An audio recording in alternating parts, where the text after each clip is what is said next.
पशुपति व्रत का नियम है। व्रत करने वाली स्त्री, पुरुष, बेटा, बेटी, माता, पिता जब 5 सोमवार पशुपति व्रत करते हैं, एक ही मंदिर में सुबह के समय पूजन का थाल ले जाकर बाबा की पूजन अभिषेक, शाम को वही थाली वापिस लेकर जाना, प्रसाद बनाकर लेकर जाना, दिए 6 लेकर जाना, मंदिर में पहुंचकर दिए 6 जमीन पर रखो, 5 दिए प्रज्वलित कर दो, प्रसाद के 3 हिस्से कर दो, जमीन पर उसको पात्र में, दोने में, कागज में, प्लेट में रखकर बाबा को विनय करो। 6ठे नंबर का दिया जिसको जलाया नहीं है थाली में वापिस रख लो, प्रसाद का एक हिस्सा वापिस रख लो, बाबा का पूजन अर्चन करके प्रणाम करके, बाबा आज मैंने इस कामना से ये पहला व्रत पशुपतिनाथ का करा है, बाबा स्वीकार कर लेना।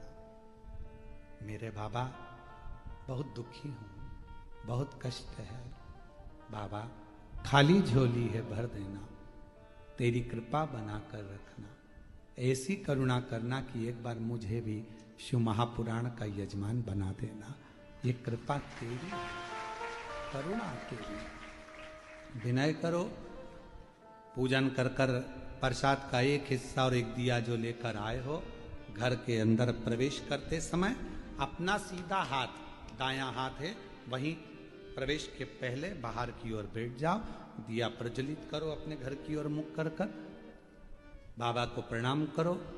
जो कामना मंदिर में करी थी वही कामना यहाँ भी करें, भीतर प्रवेश करो। भोजन जो करोगे, भोजन करने से पहले जो प्रसाद का एक हिस्सा लाए हो पहले उसको खाओ, फिर भोजन करो। अपने प्रसाद के हिस्से में से किसी को नहीं देना। कल एक बहन जी ने सीहोर में एक पत्र लिखा और व्हाट्सएप पर भेजा सीहोर के ऑफिस में, तो उन्होंने लिखा कि सोमवार को शरद पूर्णिमा का हमारे यहाँ खीर बनेगी और हमारा पशुपति व्रत भी है, तो आधी खीर हम पशुपति व्रत में ले जाएं और आधी खीर यदि हम शाम को चंद्रमा के लिए रख दें तो चलेगी। तो हमको तो चलेगी, उसको नहीं चलेगी। चलने को तो हमको तो चल जाएगा, तुम अगर खीर बनाकर भी भेजोगे तो हमें तो चलेगी, पर उसको नहीं चलेगी। क्यों?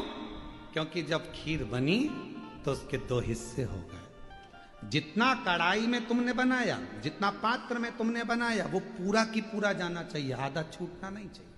छूट गया तो 2 हिस्से हो गए, आधा छूटा कि 2 हिस्से। तुमने सोचा ज्यादा बना लेती हूं, बच्चों के काम आ जाएगा, आधा मैं ले जाऊंगी, 2 हिस्से हो गए, फिर वो स्वीकार नहीं, उसको स्वीकृति नहीं। उसके लिए अलग बना लो, भले थोड़ा बनाओ, पर शिव जी का अलग बनो। और पूरा की पूरा पात्र में लेकर जाओ, 3 हिस्से करो, 2 हिस्से, 3 हिस्से कर कर 2 हिस्से मंदिर में छोड़ो, 1 हिस्सा लेकर आओ।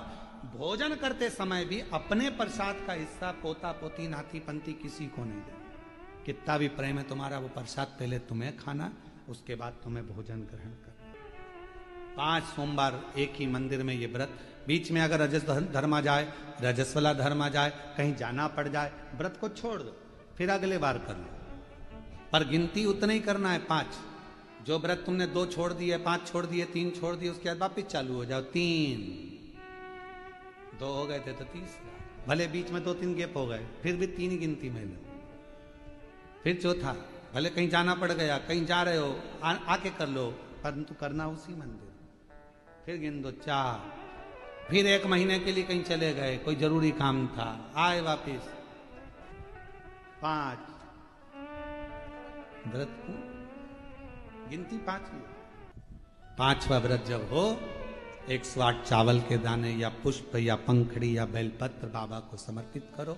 एक श्रीफल जो भेंट आपसे बन जाए वो शिव जी को समर्पित कर कर कहो, बाबा आज मेरा 5वां व्रत पूर्ण हो रहा है, मेरे बाबा ऐसी कृपा करना, 3 महीने के अंदर मेरी झोली भर देना, करुणा कर देना। आओ वापिस प्रसाद का हिस्सा लाओ, दिया लगाओ, अपने घर में जाकर फिर वही वैसा नियम करो। 5 व्रत पूर्ण कर कर पशुपति व्रत, ये दिल का व्रत है, मन का व्रत है, जो हृदय से करता है उसके हृदय की बात मेरा देव अधिदेव महादेव ब्रह्मा जी की सुन लिया, वृक्षों की सुन लिया, देवताओं की सुन लिया तो आपकी भी जरूर सुनेगा और आपकी झोली भी जरूर। पाशुपति बाजार का प्रसाद इसमें प्रयोग नहीं होता, इसमें जिसका व्रत वो निर्माण करे वो बना। बाजार का प्रसाद का प्रयोग इसमें नहीं।